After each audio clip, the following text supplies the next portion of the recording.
si Santa Maria Magdalena na ang patrona ng Amadeo, bago pa man ito naging hiwalay na bayan at parokya mula sa bayan ng Silang. Ang orihinal na imahe ni Santa Maria Magdalena sa Amadeo ay may 16 na pulgada at may ulo at mga kamay na yari sa garing. Noong 1910, ang imaheng ito ni Santa Maria Magdalena ay ninakaw. Hinanap ito ng mga mamamayan at nakita ang isang nagtatrabaho sa abakahan ni Sixta Mederin. Ang imahen ay muling iniluklok sa simbahan. Noong 1928, nakapagpalilok si Binibining Isabel Bayot ng isang higit na malaking imahe ng patrona at ito ang iniluklok sa simbahan hanggang sa kasalukuyan. Ang orihinal na imahen ay pinagkatiwala kay Binibining Bayot at ininganat sa kaniyang tahanan. Noong taong 2010, sa ikasandaang taong anibersaryo ng pagkakabalik ng orihinal na imahen, matapos itong nakawin, ang nasabing imahen ay ibinalik sa pangangalaga ng parokya.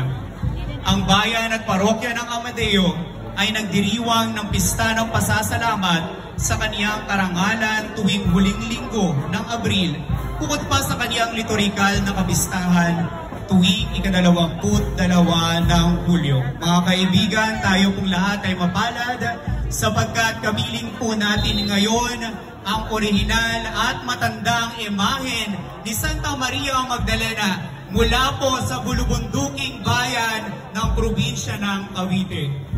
Santa Maria Magdalena de Amadeo, ipanalangin mo kami.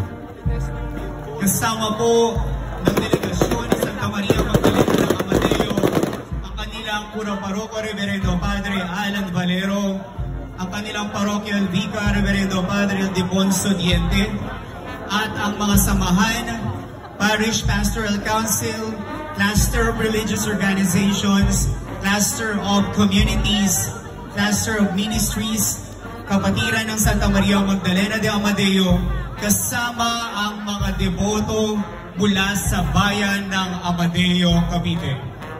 Muli po, atin pong pasalubungan ang palakpakan ng ating mga kaibigan mula po sa bulubunduking bahagi ng ating probinsya, bayan ng Amadeo. Maraming salamat po sa inyong paglahok dito sa ating makasaysayang pagtitipon para sa karangalan ng ating mahal na lakambini ng bayan ng Cavite.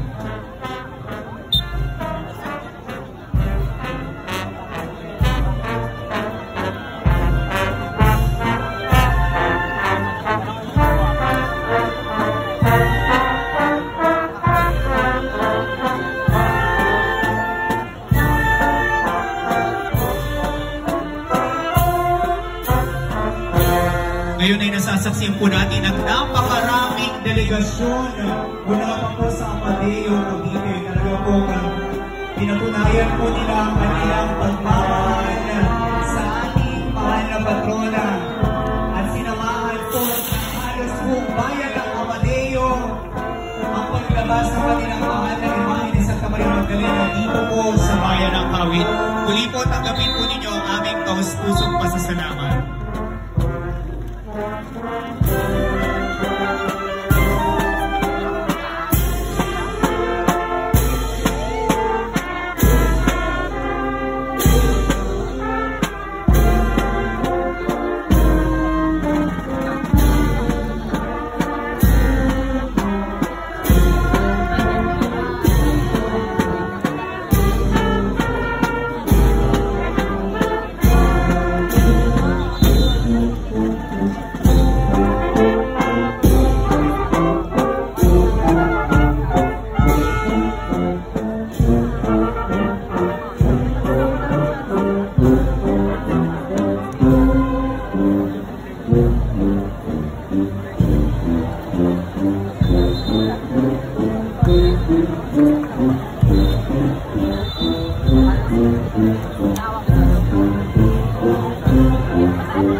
Kasama yung mga kaibigan sa